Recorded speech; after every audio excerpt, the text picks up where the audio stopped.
Hey, I know something that'll be fun. Let's talk about all the common aquarium sizes and what the best fish are to fit in each one of those sizes, starting with a 5-gallon.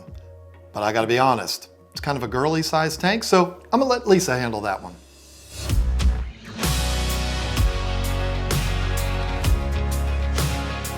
You just saw that transition and you thought, wait a minute, Lisa's not going to talk about a beta being the best fish for a 5-gallon aquarium? Is she okay? I can assure you I'm fine. I just thought I'd mix things up a little bit, keep you guys on your toes. I have a 5-gallon on the antique table in the fish house that's set up heavily planted with 6 chili raspberries in it, and what started out as like 8 cherry shrimp but are now like a zillion million. I gotta tell you, this is one of, if not the easiest aquariums in my collection. The fish are tiny, so they don't produce a ton of waste, and even with the waste that all the shrimp produce, it's kept under control with the plants. I pretty much leave that tank alone. I don't have to do barely anything to it. I take a little bit of water out here and there, add a little bit more, trim the plants occasionally, but it's just so easy. To me, this is the best kind of aquarium to have. None of the fish are fighting each other. It looks really natural with all the plants, and it's super entertaining to look at because there's so many little lives in there doing their thing. There's a lot of tiny fish that can fit in a 5-gallon aquarium, but for me, I love the chili raspberries and the shrimp. I think they're just super cute and adorable, and yeah, betas too.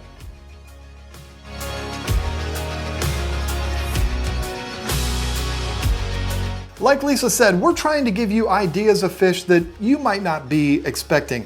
Give you ideas of other things to think about. And when we're talking about a 10-gallon aquarium, to me, that screams zebra danios. Yes, it's true. I'm a total sucker for danios, and there's one reason and one reason only. Yeah, they're attractive little fish, but the reason I love them is the amount of energy they have. I honestly don't know of any other fish in the hobby with the energy of danios, and it's not just the zebras. All danios are this way. In fact, if you see a danio that's sitting still, that should set off alarm bells, because these are fish that are always moving, constantly, they never stop. Not only are they super active, but they also stay nice and small, so getting a dozen or so of them for a 10-gallon will be perfect. That might sound like a lot for such a small tank, but they're only going to get a little over an inch or so, so even when they're full grown, it's not going to look like it's overcrowded. They're also super hardy, so you're not going to have to be all finicky with the tank. Just provide them with good filtration and plenty of open space to do their thing. Sit back and watch the show. And as for tank mates, I wouldn't put anything with zebra danios, and it's not because zebras are going to be so aggressive and mean or cause problems or anything like that. It's just that the zebras are going to cause so much activity, and they're going to create so much interest, and they're going to capture your attention so much, anything else you have in there, it's just going to get lost.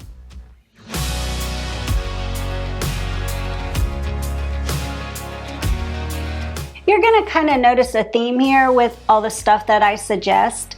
Tiny fish, cute little tank mates, heavily planted aquarium. It's kind of what I've been into the last couple of years. When we jump up to a 20-gallon, we get a ton more options for fish, but for mine, I'm gonna go for silver tip tetras and mystery snails again in a heavily planted tank. This is almost like the scenario I had for the 5-gallon, except both the silver tips and the snails are way bigger than the chilies and the shrimp. The silver tips are really active little fish that do amazing in groups. But when you look at them, you're like, okay.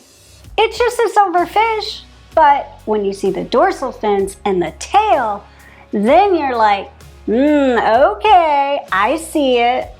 They have a very distinctive feature in their tail and fins. They have, well, silver tips on them. Anyway, yeah, it should be obvious why they're called silver tips. I guess my husband that writes our scripts was out of ideas of clever things to say about them. Yes, they have a very distinct silver tip on their fins, which takes them from being just a plain old silver fish and makes them stand out from across the room. Plus, they're not aggressive at all or difficult to keep. They just look pretty, especially when in a tank with a bunch of plants and fit perfectly in a 20-gallon. And then we get to the mystery snails, my newest obsession. These snails actually get a lot bigger than the silver tips do, and they'll help out with keeping things like algae and uneaten food in check.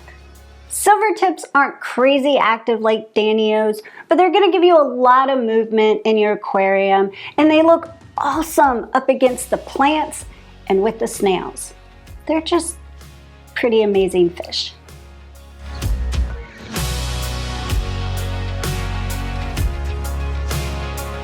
For your 29-gallon aquarium, I'm going to suggest to you that you get what I got when I set up my very first 29-gallon aquarium. It's a fish that is constantly active, it is gorgeous, and it's going to make you the talk of the town, I promise. I'm talking about silver arowanas. I'm kidding, of course, but I really did do that. It was just a long time ago in 1993, and I was really dumb.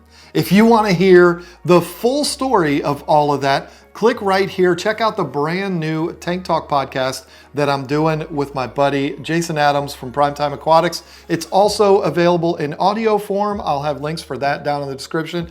It is a fun ride, and hey, if you listen to that one, that's kind of our origin stories. You get to hear Jason's origin story too, so it's a lot of fun. Check it out. Let me know what you think.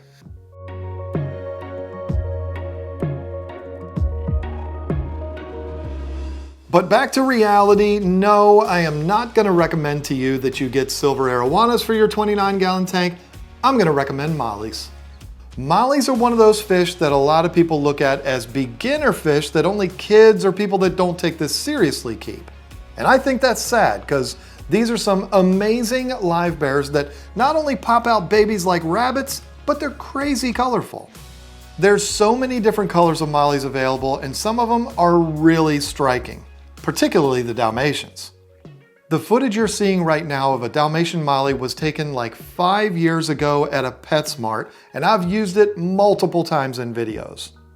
If you go back and look at the comments of those videos, you'll always see people ask, what was that absolutely gorgeous fish at the 2-minute mark? Well, this is the fish that they're always asking about.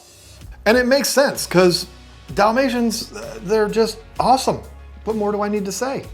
Here's the thing though, with a 29-gallon, you're starting to get into larger aquariums, and you're gonna think you could put a whole bunch in there.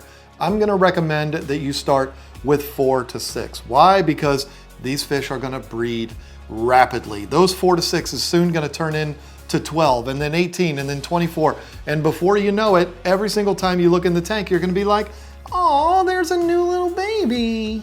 Look, mollies are awesome, and they go great in a 29-gallon aquarium. You're just gonna have to trust me.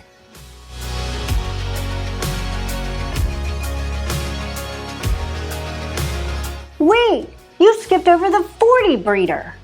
No, we didn't. We covered that one in our bonus video for channel members. If you want to see that one, along with 2 other tank sizes, click the join button down below. That's where you'll find it. Okay, here's the truth. I'm gonna let you in on a little secret.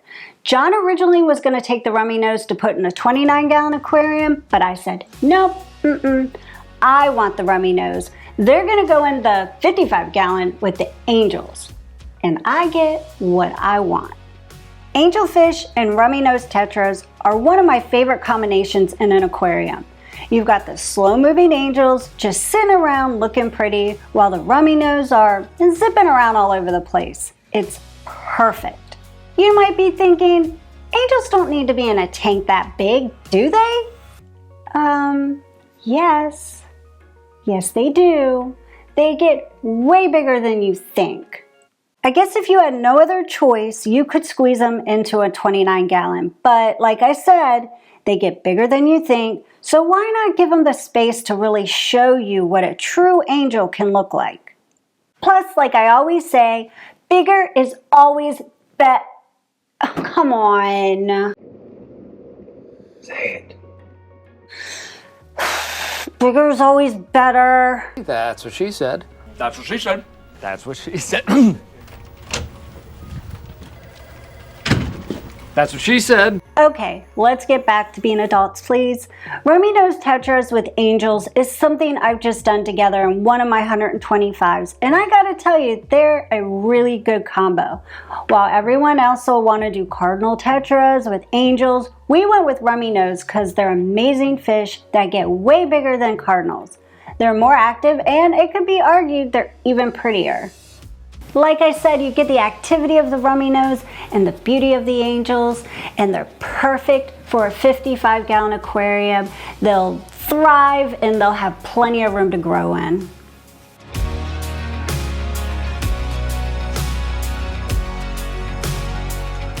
Okay, we're getting serious now. Now we're talking about aquariums that are so big that they dominate whatever size room they're in, and because of that, you can also get dominant sized fish too. But my recommendation for a 75-gallon aquarium might surprise you. Fancy goldfish. Yes, I said it. While everyone else is putting these in a 20-gallon with nothing else, you get to do the right thing and give these fish what they deserve. A big home they can absolutely thrive in. I have to be a little careful when talking about goldfish in a 75 because when I say that, you might be thinking of comets, which are usually the kind of fish you see as feeders. While I'd much rather see comets in a 75-gallon tank than in some Oscar or Jaguar cichlids bellies, these fish can get well over a foot long. So for a 75-gallon aquarium, I'm going to recommend the fancy tails, the Arandas, the Ranchus, stuff like that. I talk a lot about my hatred of feeder fish, but I don't talk much about my love for all the other goldfish.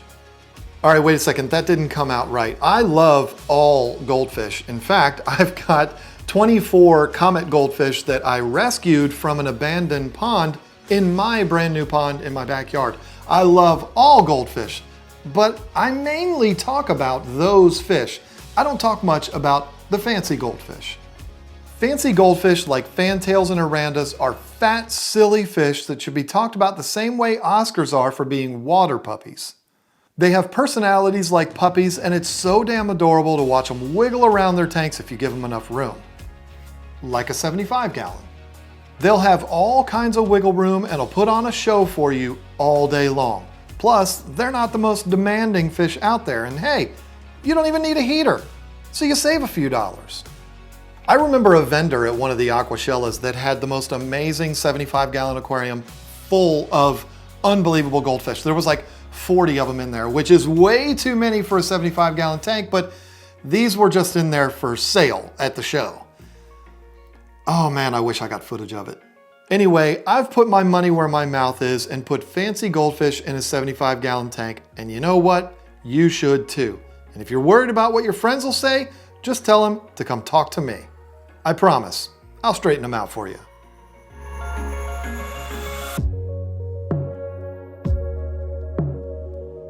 Okay, I gotta be honest, I kind of have a love-hate relationship with discus, but no matter how I feel about them, there's not anything more prettier than a 125-gallon full of them. I've kept discus for years, and some of my fondest memories of this hobby are with these fish. Unfortunately, they're also the source of some of my biggest nightmares. My most recent nightmare scenario was when we moved here to North Carolina. I had 12 in my 125, and they were doing fine for, I guess, about a year, and then they weren't. They were acting funny, so I started to take extra special care of them, medicating them when necessary and babying them as much as possible. Well, no matter what I did, they just started dropping, and one by one, I kept losing them until they were all gone.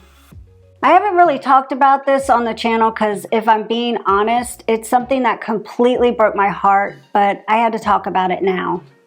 The only thing I can guess is that they just couldn't handle the water down here. Everything else has done fine. They thrive, but the discus, they just didn't.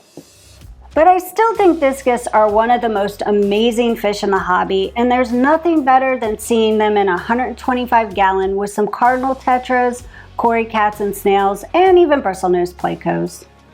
Honestly, what I just described might be one of my favorite combinations ever, especially in a 125-gallon aquarium. But I will say, it's definitely not a fish for beginners. They can be tricky, and to be honest, if things don't work out, it can be completely devastating. Trust me, I know.